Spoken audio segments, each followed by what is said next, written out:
ब्रजभूषण शरण सिंह के खिलाफ पहलवानों के आंदोलन की, जो अब जंतर मंतर से हरिद्वार शिफ्ट हो गया है।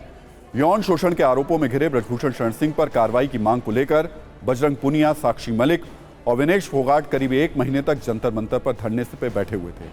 आज वही पहलवान अपना जीता हुआ मेडल गंगा में प्रवाहित करने के लिए पहुंचे हैं। इस बीच हरिद्वार में पहलवानों के मेडल विसर्जित करने के कार्यक्रम का गंगा सभा ने विरोध किया है। गंगा सभा ने कहा कि यदि रेसलर यहां आकर मेडल विसर्जित कर रहे हैं तो ये गलत है, या ये गंगा का क्षेत्र है, यहाँ लोग पूजा पाठ करने आते हैं। ये ना तो जंतर मंतर है और ना ही राजनीति का अखाड़ा है। इस बीच कई राजनीतिक दलों ने पहलवानों का समर्थन करना शुरू कर दिया है। पश्चिम बंगाल की सीएम ममता बनर्जी ने कहा कि वो आंदोलन कर रहे पहलवानों के साथ खड़ी है और उनकी मांगों का समर्थन कर रही है। इस बीच कांग्रेस नेता दीपेंद्र हुड्डा ने पहलवानों की मांगों को नहीं सुनने के लिए सरकार पर हमला किया और पहलवानों से अपील की कि वो मेडल ना बहाएं।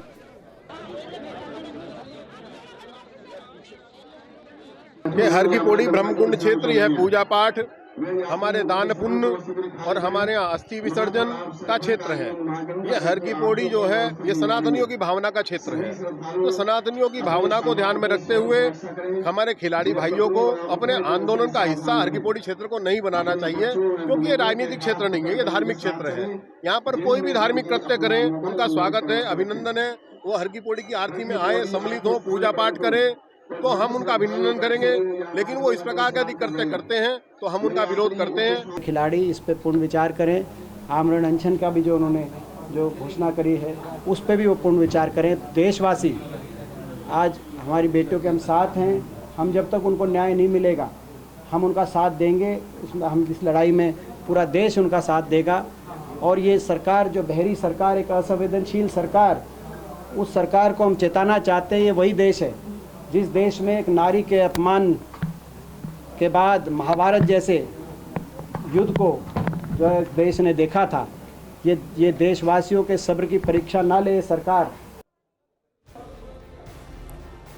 और इस पर नजरिया 9, पहलवानों को विरोध करने का पूरा अधिकार है, लेकिन देश के लिए जीते गए मेडल्स की अपनी गरिमा होती है। इसलिए मेडल्स को लेकर कोई फैसला लेने की एक लक्ष्मण रेखा होती है।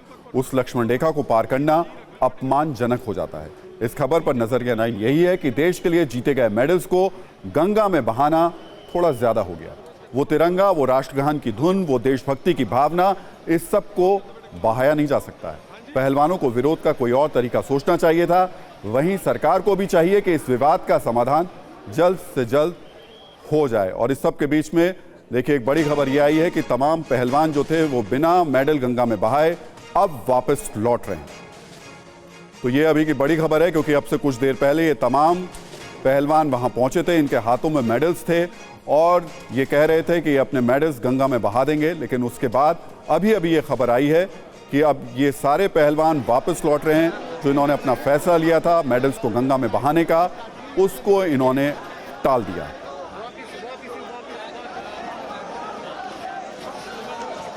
तो देखिए बड़ी खबर है, ये जब पहुंचे थे उसके बाद सियासत भी शुरू हो गई थी। ममता बनर्जी ने फोन पर इनसे बात की थी। दीपेंद्र हुड्डा कह ही रहे थे कि सरकार इनकी सुन नहीं रही है, इसलिए कदम उठा रहे हैं। लेकिन यहाँ एक और महत्वपूर्ण डेवलपमेंट हुआ था, वो ये कि हरिद्वार में जो गंगा समिति है उन्होंने कहा था कि देखिए आप यहाँ आइए, धार्मिक आयोजन कीजिए, लेकिन यहाँ पर कोई राजनीति नहीं होनी चाहिए। और उस सब के बीच में लगभग 1 घंटा, लगभग 1.5 घंटा आप कह सकते हैं, उस जगह पर पहलवान मौजूद रहे, अपने मेडल्स के साथ मौजूद रहे, उस जगह पर बैठ गए थे हरिद्वार में गंगा के घाट पर। और लगभग 1.5 घंटे के बाद अब बिना गंगा में प्रवाहित किए मेडल ये पहलवान वापस लौट रहे हैं। और हमने नजरिया 9 में कहा भी था ये अच्छा फैसला है पहलवानों की तरफ से जो ये फैसला लिया गया। निश्चित तौर पर यही होना भी चाहिए। विरोध के और भी बहुत सारे तरीके हो सकते हैं, लेकिन ये मेडल देश के सम्मान से जुड़ा हुआ है और ये सिर्फ और सिर्फ किसी एक खिलाड़ी का नहीं होता, मेडल पूरे देश को मिलता है।